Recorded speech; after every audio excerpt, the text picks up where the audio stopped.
하나님의 말씀은 시편 1편 1절로 6절까지 말씀, 구약성경 805페이지에 있습니다. 교독해서 봉독합니다.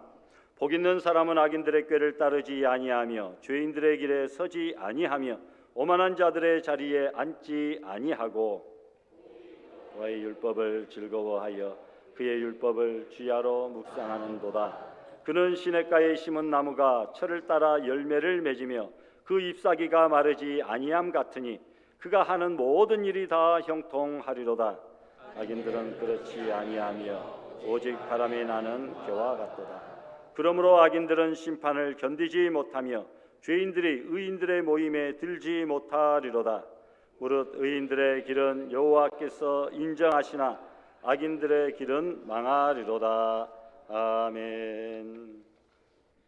처음과 나중 되시고 온 만물의 근원 되시며 저희의 생사화복을 주관하시는 전능하신 하나님, 하나님의 귀한 은혜에 감사하여서 이 시간 하나님을 예배하기 위해 저희가 한자리에 모였습니다.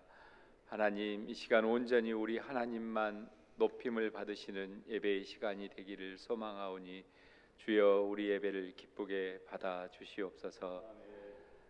지난 한 해를 하나님의 은혜 가운데서 기쁨 중에 살게 하시고 우리 안에 알곡교회 안에 착한 일을 시작하신 그 하나님이 2023년까지 이루어 오신 것들을 감사할 수 있게 하심을 진심으로 감사드립니다. 또한 2024년 새해를 주시고 함께 동역하시면서 이끌어 주시면서 인도하시면서 이루실 것들을 기대하며 또한 감사하는 삶을 사는 한 해가 되기를 소망해 봅니다. 특별히 이렇게 새해 감사 예배와 또 직분자들을 임명하는 이 귀한 이 시간을 이 예배를 통해서 갖게 되오니 주님, 우리에게 충성하는 일꾼들 되게 하여 주시옵소서. 하나님의 은혜 가운데 지난 한 해를 또 지난 한 주를 살면서 여러 가지 것들을 이루게 하심을 감사합니다. 하나님, 어제보다는 오늘이 하나님께 더 가까워진 것을 감사합니다. 말씀을 통해 하나님을 더 알 수 있었고 기도를 통해 하나님의 뜻을 분별하게 하심을 감사합니다. 부족하였지만은 성도들을 돌아보게 하신 것도 감사합니다. 하나님, 그러나 우리들이 연약하여서 본질상 악하여서 하나님의 귀한 은혜를 잊어버리고 우리들의 욕심 따라 우리들의 뜻 따라 각기 제 길로 갔던 것을 또한 고백합니다. 하나님, 우리의 이 악함을 예수 그리스도의 보혈의 핏공로에 의지하여 용서함 받기를 소망하오니 주여 우리를 이 시간 깨끗게 하여 주시고 깨끗하게 된 모습으로 성령의 도우심 입어 하나님만 높이고 새 사람 믿고 살아가게 하여 주시옵소서. 전 세계가 어수선한 가운데 있습니다. 전쟁의 소식이 들리고 지진의 소식이 들리고 경제적으로 어려움이 들리는 이 상황 가운데 믿는 우리들이 하나님께 매달리고 기도하는 귀한 한 해가 될 수 있게 도와주시옵소서. 아버지, 전쟁으로 고통받는 이들을 위해서 기도합니다. 하나님, 그들에게 하나님의 은혜가 함께하기를 소망하며 주님의 뜻이 그곳 가운데 임하기를 소망합니다. 하나님, 우리나라도 정치적으로 경제적으로 남북 간의 대결로 여러 가지 어려운 점이 많습니다. 총선을 앞두고 갈등이 극에 달해 있는 상황입니다. 하나님, 우리를 불쌍히 여기시고 각 처소에 있는 그리스도인들이 빛과 소금의 역할을 온전히 감당하여 하나님, 이곳이 주님의 뜻이 이루어지는 곳이 될 수 있게 은혜 내려 주시옵소서. 주님의 나라와 뜻이 하늘에서 이루어진 것처럼 땅에서도 온전히 이루어지는 것을 우리들이 간절히 바라고 기도하고 이루어 나가게 하여 주시옵소서. 하나님, 우리를 왕같은 제사장이요 또 거룩한 제사장으로 불러주신 것을 감사합니다. 또 거룩한 나라로 불러주신 것을 감사합니다. 또 하나님의 소유된 백성으로 불러주신 것을 감사합니다. 그것도 감사한데 하나님께서 천사도 흠모하고 살펴보기 원하는 귀한 직분을 허락해 주신 것을 감사합니다. 특별히 오늘 이 직분의 임명을 받으면서 한 해를 이 직분 가운데 충성하게 살겠다고 마음속으로 다짐하는 귀한 성도들의 마음속에 하나님 이 마음이 변하지 않고 연말의 열매들로 하나님께 드릴 수 있게 도와주시옵소서. 그리스도의 좋은 군사로 충성하며 믿음의 도를 위해서 힘써 싸우는 2024년 한 해가 될 수 있게 도와주시옵소서. 각 기관들이 믿음 안에서 성장하게 도와주시옵소서. 하나님 유치부, 유초등부, 중고등부, 청장년에 이르기까지 또 남녀 전도에 이르기까지 교회 각 기관들이 서로 돌아보고 믿음 안에서 격려하며 하나님의 나라를 향한 소망 가운데 함께 지어져 가게 도와주시옵소서. 말씀을 들고 단위에 서신 목사님께 복 내려 주시기를 소망합니다. 하나님께서 성령으로 도와주셔서 귀한 말씀 깨닫게 하시고 저희들에게 바른 하나님께서 주시는 말씀을 잘 전할 수 있도록 인도하여 주시옵소서. 저희들이 말씀 받는 귀한 옥토밭 되어서 말씀에 순종하며 열매로 삶에서 드러나는 귀한 말씀이 살아 움직이는 역사가 있어지게 도와주시옵소서. 하나님의 귀한 성호를 찬양하는 찬양대 위에 함께하여 주시옵소서. 하나님의 이름을 찬양할 때 오로지 하나님께만 영광되게 도와주시고 함께하는 성도들 한 마음으로 찬양에 동참하게 하여 주시옵소서. 하나님 여러 가지 이유로 이 자리에 함께하지 못한 성도들이 있습니다. 2023년에 안 보이던 성도들이 여전히 안 보입니다. 우리가 돌아보게 하시고 하나님이 얼마나 안타깝게 바라보시는지 그 마음을 가지고 우리가 살피게 하여 주시옵소서. 이곳에 있지 않는 그들이 이 자리를 사모하게 하시고 혹 제약된 자리에 있다면 속히 떠나게 하시고 하나님의 함께 하시는 은혜를 어디에 있든지 누리며 또 이 자리에 예배에 함께하는 귀한 은혜를 사모하게 하여 주시옵소서.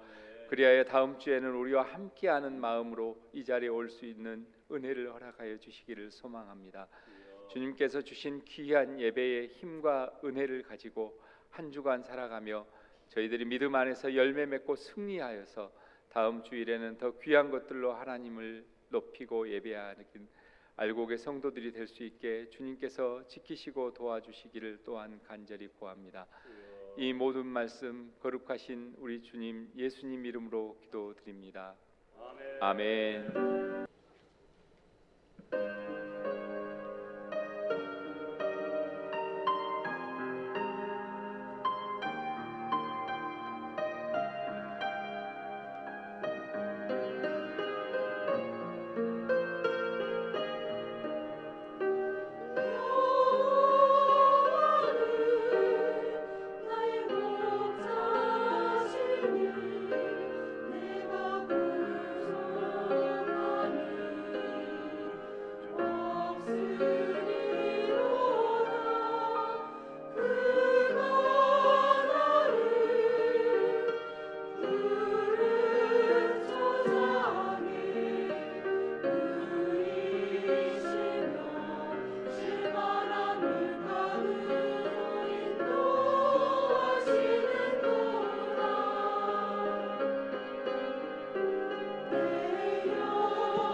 할렐루야.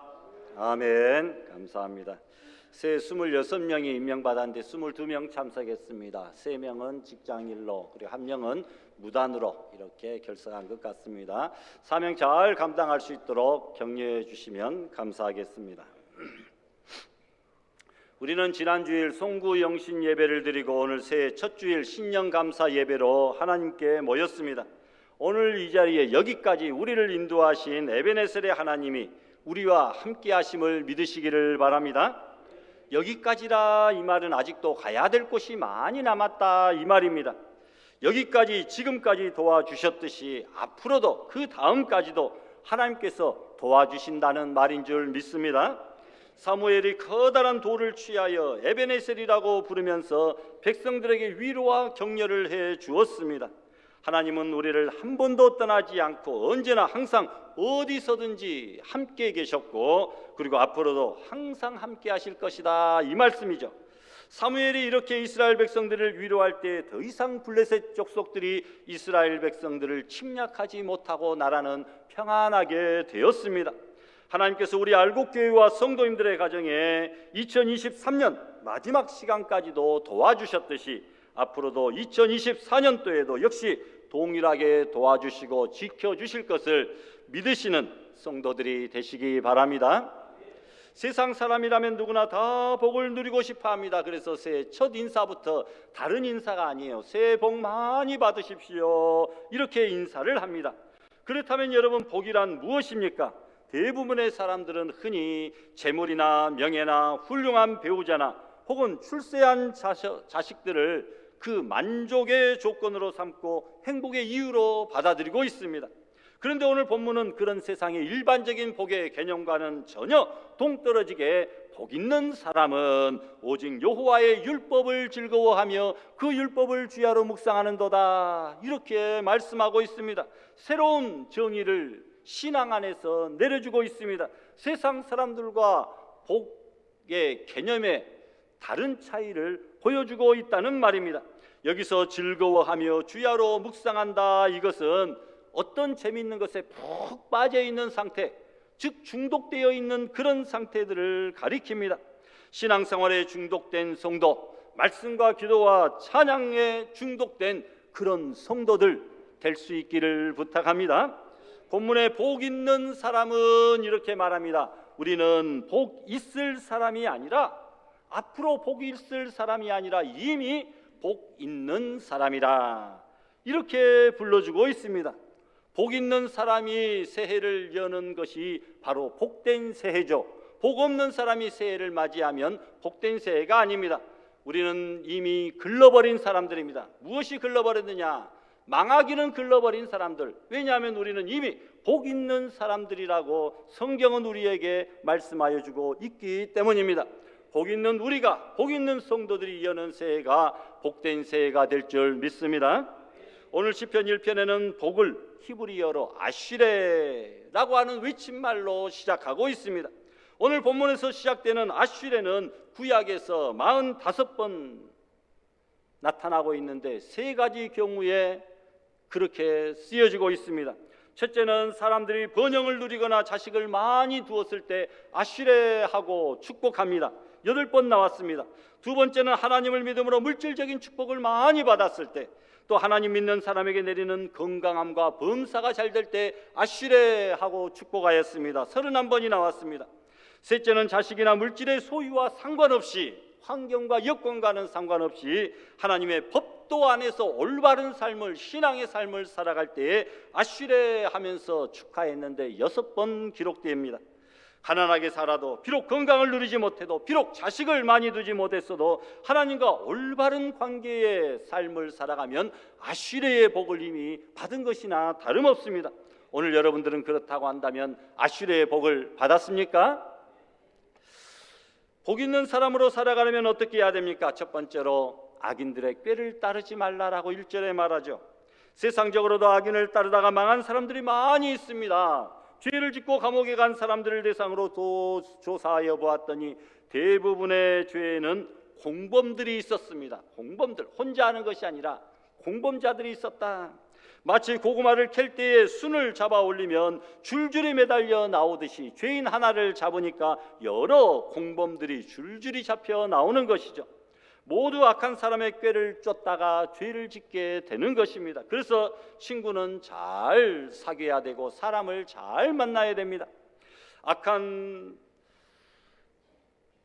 사람들이 세상에서 악인의 꾀를 따르다가 하루아침에 죄인이 되어 그가 일생 동안 쌓아 올려놓은 공든탑이 하루아침에 무너지게 되는 경우들이 많이 있다는 것이죠. 아담과 하와는 악인의 꾀를 쫓아간 사람입니다. 요셉은 그런데 보디발의 아내의 꾀에 넘어가지 않았습니다. 그런즉 내가 어찌 이 큰 악을 행하여 하나님 앞에 득죄하리이까 범죄하리이까 이렇게 고백합니다. 악인의 꾀를 쫓지 않기 위해서는 단호히 끊을 것을 끊을 수 있는 용기가 필요하고 자신의 신앙의 가치관을 바로 정립해야 됩니다. 그런 차원에서 하와는 가치관 정립에 실패한 자요, 요셉은 성공한 자입니다. 여러분, 악인의 꾀를 쫓지 마시기를 바랍니다. 두 번째로 죄인들의 길에 서지 말라라고 말씀합니다. 옛날에 교만을 히랍에서는 가장 큰 죄로 보았습니다. 불교에서는 탐욕을 가장 큰 죄로 봅니다. 유교에서는 불효를 가장 큰 죄로 보고 있습니다. 그러면 세상에서는 살인을 가장 큰 죄로 보고 있는데 성경은 가장 큰 죄가 무엇이라고 말합니까? 바로 하나님을 모르는 것, 하나님을 떠나는 것, 하나님을 믿지 않는 것, 하나님께 예배하지 않고 섬기지 않는 것, 이것이 가장 큰 죄라고 성경은 취급합니다. 우리가 하나님을 모르면 죄인의 길에 설 수밖에 없고 하나님을 떠나면 세상과 짝할 수밖에 없다는 것이죠. 성경에서 말하는 죄인이란 하나님께서 하라고 하신 것을 하지 않은 것이 죄요, 하나님께서 하지 말라고 하신 것을 한 것이 죄다라는 것이죠. 진정한 신앙인이 되려면 세 가지 측면에서 자신의 모습을 바라봐야 됩니다. 진실하고 성실하고 신실해야 된다. 내 자신에게는 진실해야 됩니다. 다른 사람 앞에서는 성실해야 됩니다. 그리고 하나님 앞에서는 신실해야 된다라는 것이죠. 오늘 우리가 누구의 편에 서느냐 정말 너무나 중요합니다. 성경에 보니까 사울의 편에 선 사람들이 있고 다윗의 편에 선 사람들이 있었는데 사울의 편에 선 사람들은 거의가 다 죽었으며 점점 쇠약해져 갔다라고 했습니다. 그런데 다윗의 편에 선 사람들은 점점 강성하여지고 번성하여 갔다라고 말합니다. 모세 편에 선 사람이 있고 고라 편에 선 불순종의 사람들이 있었습니다. 고라 편에 선 사람들은 몽땅 망했습니다. 우리는 어느 편에 서야 될 것인가? 하나님 편에 아니면 마귀 편에, 의인의 편에 아니면 죄인의 편에, 주님의 편에 아니면 세상의 편, 어느 편에 서시겠냐는 말입니다. 여러분, 우리는 줄을 잘 세야 됩니다. 또한 세 번째로 오만한 자들의 자리에 앉지 말라라고 했습니다. 복 있는 사람들은 오만한 자들의 자리에 앉지 아니한다. 사람은 교만한 사람이 있고 거만한 사람이 있고 오만한 사람이 있습니다. 교만은 자신을 높이는 자를 말합니다. 힘을 자랑하고 자기의 지식과 돈을 자랑합니다. 거만은 아무것도 모르면서 아무 힘도 없으면서 거들먹거리고 뽐내는 자들입니다. 이런 사람들을 가리켜서 가짜다, 가치가 없다, 옛날 사람들은 그렇게 말했습니다. 본문의 오만은 종교적인 말입니다. 신앙적인 말입니다. 하나님을 무시하고 주먹질하고 하나님을 부인하면서 자기의 능력을 뽐내는 자, 바로 이런 사람들을 오만한 자라고 했죠. 여러분, 교만보다 거만보다 더 방자한 사람이 오만한 자들입니다. 세상에서 가장 무식한 사람이 누구입니까? 공부를 못해서 지식이 짧은 사람이 아니라 하나님이 없다고 우기며 큰 소리치는 사람, 가장 무식한 사람이죠. 그들은 하나님의 실존을 믿지 않기 때문에 무슨 악한 짓이든 서슴없이 할 수 있는 사람들입니다. 여러분, 여기에 따르다, 서다, 앉다라고 하는 세 개의 동사가 나오는데 죄의 연속성을 말해주고 있습니다. 죄악의 길로 빠져들어가는 첫 번째 단계가 바로 악인들의 유혹하는 일들을 호기심에서 흉내내듯이 점점 조금씩 따라가게 되는 것, 바로 거기에서부터 시작됩니다. 그 다음에 자연히 도달하는 단계가 서는 단계죠. 처음에는 그저 재미삼아서 가끔 흉내만 내어보던 것이 얼마 지나지 않으면 꽤 익숙하게 되고, 그러다 보면 자기도 모르는 사이에 그런 죄인의 길에 함께 서 있는 자기 자신을 발견하게 됩니다. 다시 말해서 범죄 생활에 아주 상주하게 되는 것이죠. 이렇게 죄인의 길에 익숙해지면 그 다음 단계는 자동입니다. 바로 오만한 자리에 아예 앉게 되어 있습니다. 죄악의 현장에 완전히 주저앉아서 다시는 헤어날 길이 없도록 그들과 악인들과 동화되어 하나 되어 어깨동무하고 마는 것입니다. 처음에는 그저 꽤, 즉 악인들의 생각하는 바를 따라가다가 조금만 지나면 그들의 길, 즉 그들의 행위에 동참하게 되고, 결국에는 그들과 자리를 같이 함으로써 아예 삶 전체가 완전히 악인들과 죄인들과 똑같아져 버리는 그런 삶을 살게 된다는 겁니다. 가다 보면 서고 싶고, 서다 보면 앉고 싶고, 앉다 보면 그들과 함께 눕고 싶은 법이죠. 마찬가지로 여러분, 여기서 말하는 악인들, 죄인들, 오만한 자들 역시 점점 더 타락해져 가는 과정을 나타내는 점층법으로 사용되어져 있습니다. 처음에는 그저 악인, 도덕적인 의미에서 나쁜 사람으로 시작했지만 그 다음에는 죄인, 하나님 앞에서 정죄받는 인간이 되고, 결국에는 하나님까지 무시하며 욕하는 오만한 자가 된다라는 것입니다. 악인과 죄인, 오만한 자는 점점 심각해져가는 죄인의 점층법을 묘사하고 있습니다. 처음에는 그저 친구 따라 배운 술 한 잔이 나중에는 말술이 모자라는 술 주정뱅이, 술 중독자가 되고, 처음에는 장난으로 시작한 내기가 나중에는 엉덩이를 뗄 줄 모르는 도박꾼, 사기꾼으로 아예 상주하게 된다라는 것입니다. 그렇다고 한다면 복 있는 사람으로 살아가려면 적극적으로 해야 될 것들이 있는데, 바로 2절에 나와 있습니다. 여호와의 율법을 즐거워하고 그의 율법을 주야로 묵상하면 된다라는 것이죠. 하나님의 말씀을 즐거워하십시오. 즐거워한다, 이 말은 즐긴다는 말이죠. 주야로 묵상한다, 이 말은 아침과 저녁에 하루에 2번 성경을 읽어라, 이런 말이 아닙니다. 일의 시작부터 일의 마지막까지 주야로, 인생의 시작부터 인생의 마지막이 되는 그 시점까지 주야로, 그리고 하루의 시작과 하루의 마침뿐만 아니라 한 해의 시작과 한 해의 마침을 여러분 주야로 그렇게 표현하고 있습니다. 습관적으로 늘 하나님의 말씀을 즐거워하며 묵상하며 살아가는 사람들이 될 것을 요청하고 있는 줄 믿습니다. 여러분, 말씀 안에는 지혜가 있습니다. 언젠가 제가 여러분에게 말씀드렸는데, 영국의 심픈슨이라고 하는 박사가 있습니다. 유명한 마취제 클로로포름을 발견한 사람입니다. 수술받는 사람들이 고통받지 않고 수술받는 방법은 없을까? 여러분, 수술을 하는데 마취를 하지 않고 만약에 수술을 받는다고 해보십시오. 시술이건 수술이건 여러분 단 하나도 받을 수가 없을 거예요. 목숨 걸고 죽을 각오를 하고 수술대에 누워야 되지 않겠습니까? 그런데 마취제가 있어서 우리가 정말 잠 딱 들고 눈을 뜨면 이미 수술이 끝나 있어요. 얼마나 마음 편하게 수술대에 누울 수가 있겠습니까? 여러분, 기도하던 중에 하루는 하나님의 말씀을 읽는 가운데 성경에 나타나는 최초의 수술을 보며 깜짝 놀랐습니다. 하나님께서 아담에게 깊이 잠들게 하시고 마취 수술을 행하여서 그의 갈빗대를 빼가지고 여러분 하와를 만들었다. 아담이 아팠다고 막 고함 질렀다, 죽겠다고 소리 질렀다는 이야기가 없습니다. 깊이 잠들게 하였다. 수면 마취제가 있을 수 있겠구나. 이 세상 어디엔가 분명히 이 마취제 성분이 있을 것이라 생각하고 연구에 몰두하게 되었고, 노력하고 연구해서 발견해낸 것이 바로 마취제 클로로포름입니다. 성경을 사랑하는 사람에게 하나님은 세상 사람들이 보지 못하는 놀랍고 신비한 사실들을 발견하게 합니다.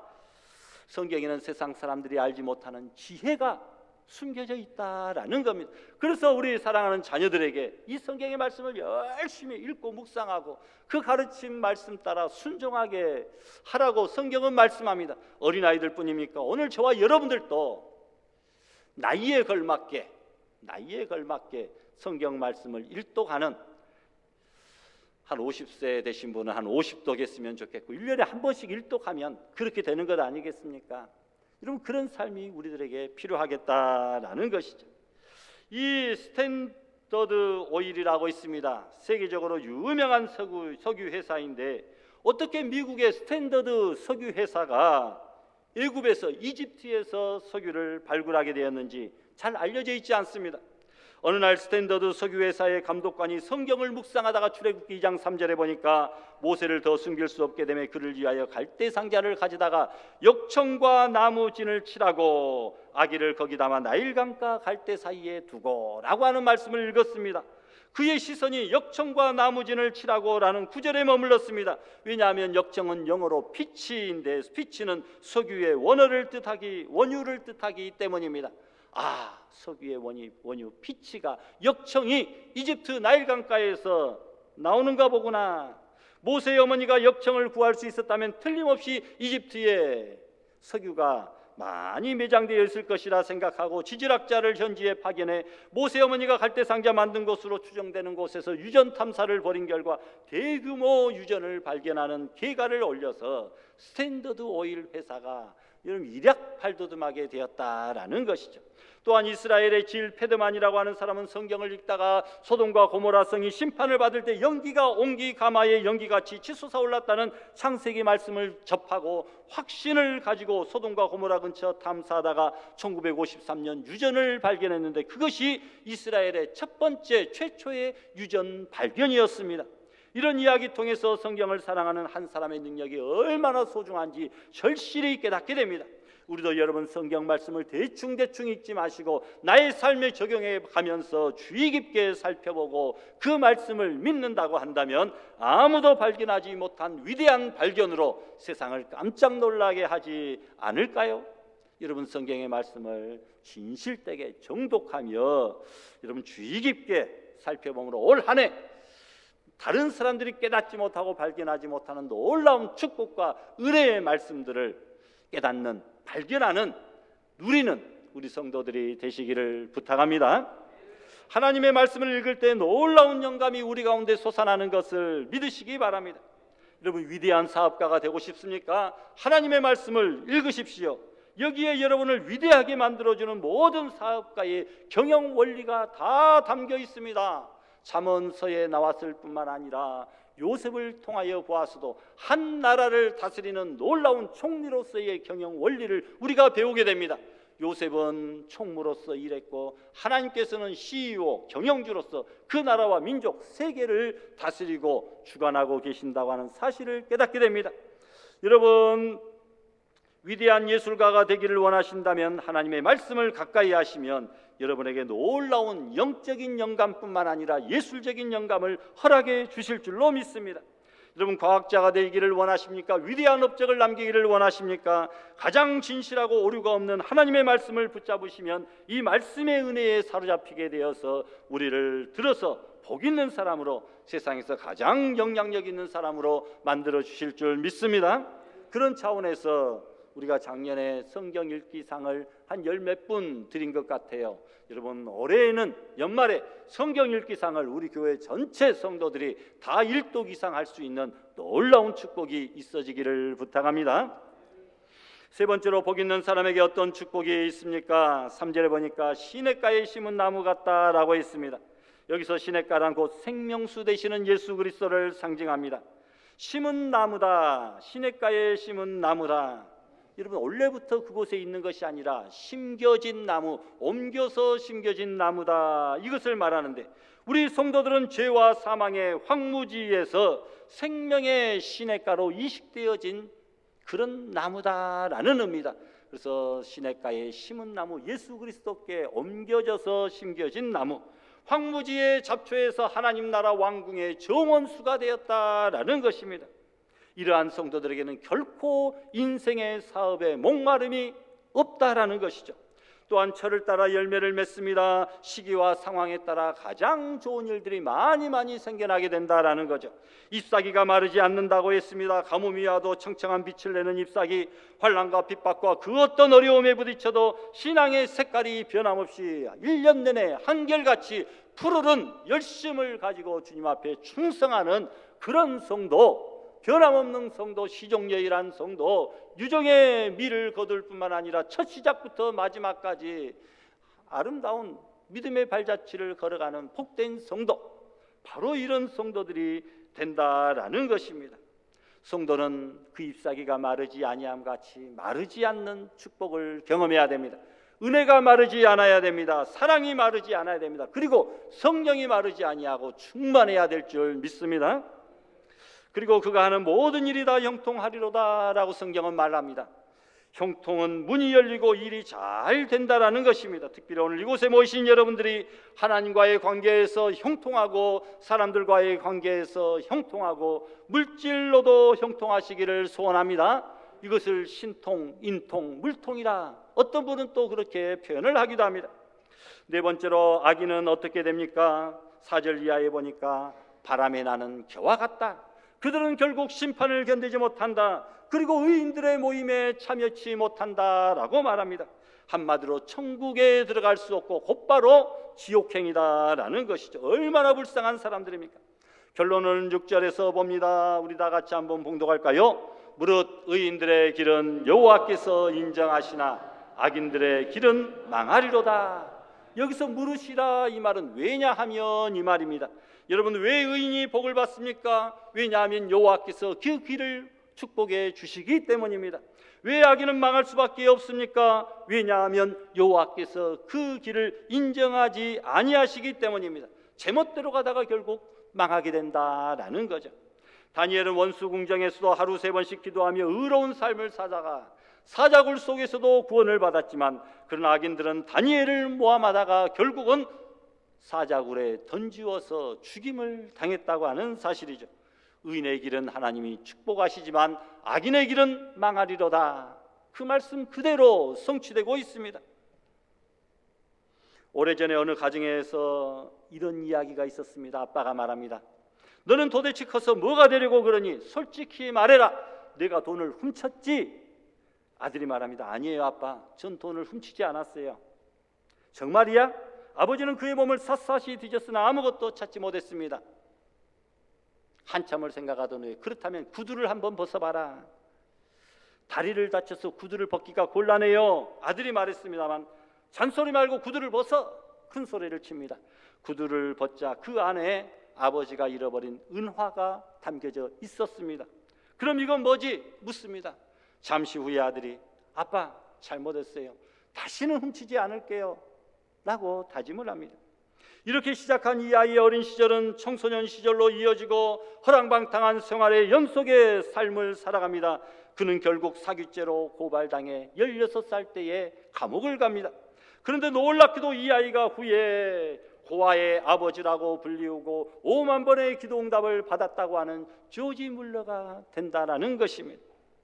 그는 후에 10,000개가량의 고아원을 세웠습니다. 10,000명의 고아를 키운 것이 아니라 10,000개의 고아원을 세웠다라는 것이죠. 엄청납니다. 평생 5만 번 이상의 기도응답을 받은 사람이라 칭할 정도로 최고의 축복된 신앙인의 삶을 살게 됩니다. 그 아이가 예전에 그 아이가 16살 때 사기죄로 감옥에 갔던 그 아이가 곧 조지 뮬러가 되었다는 것입니다. 다음과 같은 유명한 말을 남깁니다. 걱정의 시작은 믿음의 끝이요 참 믿음의 시작은 걱정의 끝이다. 훌륭한 말이죠. 5만 번 기도응답 받은 사람이 하는 말입니다. 걱정의 시작은 믿음의 끝이요 믿음의 시작은 걱정의 끝이다라는 거죠. 10,000개의 고아원의 아이들을 먹이는 일은 걱정이 아니라 믿음이었음을 삶 속에서 체험한 것입니다. 세상에서 외면당하고 비난만 받을 뻔한 조지 뮬러라는 아이가 훗날 세상의 밝은 빛이 되었다라는 겁니다. 많은 사람들의 고민과 걱정에 대해서 시원한 해답을 주는 사람이 되었는데 조지 뮬러가 우리들에게 주는 아주 귀중한 교훈이 있습니다. 믿음 안에서는 과거의 삶에 상관없이 미래는 더욱 아름답게 펼쳐질 수가 있다. 비록 과거에는 어두운 삶을 살고 어두운 생활을 하였다 할지라도 미래에는 밝은 빛의 자녀들로 아름다운 삶을 살 수 있게 된다는 것입니다. 작년에 세운 계획이 비록 실패했다 할지라도 금년에는 믿음 안에서 성공할 수 있는 줄 믿습니다. 작년에 실패한 소망도 금년에 이루어질 수가 있다라는 것이죠. 그래서 이사야 60장 1절 말씀에 다 같이 한번 봉독할까요? 일어나라 빛을 발하라 이는 내 빛이 이르렀고 여호와의 영광이 내 위에 임하였음이니라. 당시 이 말씀을 받는 이스라엘 민족은 요즘 우리 교회나 가정들이 처한 상황보다 물론 몇 배나 더 어렵고 힘들었습니다. 그들은 지금 막 70년 동안의 포로 생활을 끝낸 상황이었습니다. 엄격결의 해방을 맞이했지만 특별한 대책이나 지원도 없이 폐허 상태인 고국으로 돌아가는 일을 맞이했습니다. 나라는 망하고 젊은이들은 다 포로로 끌려가고 고국에는 노약자들만 남아가지고 농사도 짓지 못해가지고 70년 동안 엉겅퀴만 자란 황무지 폐허 같은 고국의 땅에서 다시 새롭게 일을 시작해야 되는 그들에게 희망이라고는 없었다라는 것입니다. 그런데 하나님은 그들에게 말씀합니다. 일어나라, 빛을 발하라. 이런 말을 들을 때 어떤 생각이 들었겠습니까? 빛을 발하라고요? 우리는 그동안 70년 동안 바벨론 왕들에게 잘 보이려고 눈치만 보며 살아왔고 집과 밭과 과수원이 지금 여기 바벨론에 남아있는데 직장도 학교도 친구도 다 여기 있는데 여기를 떠나라는 말씀인가요? 어떻게 빛을 발하고 일어나라고 말씀하실 수가 있나요? 어느 세월에 그렇게 합니까? 나라를 재건하는 것은 몇 년은 고사하고 몇십 년이 걸릴 일인데요, 생각하면서 걱정의 대답을 하였을 것입니다. 그러나 하나님은 뭐라고 말합니까? 이는 내 빛이 이르렀고 여호와의 영광이 내 위에 임하였다. 완전히 동문서답 같습니다. 백성들은 아이고 힘들어요, 어떻게 우리가 그곳에 가서 다시 빛을 발할 수 있나요? 했더니 하나님께서는 아니다, 이미 빛이 이르렀다. 그뿐 아니라 여호와의 영광이 벌써 임하였다 라고 말씀하고 있습니다. 이 말씀을 받고 이스라엘 백성은 어떤 삶을 살았습니까? 그들은 우상 숭배를 그들 중에서 완전히 없애버립니다. 갑작스런 해방을 맞아 너도 나도 벗짐 꾸리고 소나 나귀의 짐들을 싣고 한 달이 넘는 길을 걸어 이스라엘에 당도합니다. 자유보다 좋은 것이 없었고 내 나라 내 땅보다 소중한 것이 없었습니다. 폐허가 된 고국에 다시 복된 삶을 시작하였는데 불타버린 성문을 다시 고치고 다 허물어진 성벽을 다시 고치고 성전을 다시 짓게 되었습니다. 아무 소망이 없던 이스라엘이 하나님의 말씀, 소망의 말씀 한마디에 완전히 놀라운 변화를 겪게 되었다라는 것입니다. 일어나라, 빛을 발하라. 얼마나 귀한 말씀입니까? 다시 잠깐 조지 뮬러 이야기를 조금만 더 합니다. 사실 조지 뮬러의 아버지는 도벽이 심한 아들이 목사님이 될 것을 원했습니다. 그래서 나중엔 추록한 후에 신학교에 보냈는데 다행히도 신학교에서 좋은 친구들을 많이 만납니다. 어느 날 친구들이 뮬러를 그들의 기도회에 초대합니다. 친구들이 눈물을 흘리며 뜨겁게 기도하는 것을 보고 뮬러가 감동을 받습니다. 그 순간부터 자신의 삶을 하나님께 바칩니다. 그리고 말씀을 읽습니다. 신학 공부에 집중하게 됩니다. 1년에 4번씩 성경을 통독하였습니다. 그에게 성령의 빛이 임하였습니다. 훗날 고아의 아버지가 될 수가 있었다는 것입니다. 친구들 이상으로 훨씬 큰 빛을 발하게 됩니다. 수많은 고아를 키울 수 있었던 원동력은 하나님의 말씀이 늘 살아서 역사하셨기 때문입니다. 여러분, 우리도 이 하나님의 말씀을 믿고 붙잡고 사랑하고 순종할 때에 우리도 빛의 사람, 빛의 아들, 낮의 아들이 될 수가 있습니다. 어떤 빛을 발해야 될지 아무 염려 안 해도 됩니다. 말씀을 사랑한 만큼 하나님은 우리를 어느 곳에서든지 빛의 자녀가 될 수 있도록 복을 내려 주시기 때문이고 이 시대에 꼭 필요한 빛의 사람으로 만들어 주실 것입니다. 여러분, 하나님은 우리들이 실망과 실패와 걱정과 두려움 속에 머물러 있기를 원하지 아니하시고 일어나라, 빛을 발하라, 이는 내 빛이 이르렀고 여호와의 영광이 내 위에 임하였느니라고 말씀하고 있습니다. 힘과 용기를 내서 새해를 힘있게 살아가는 복 있는 사람들이 다 될 수 있기를 주님의 이름으로 축원합니다.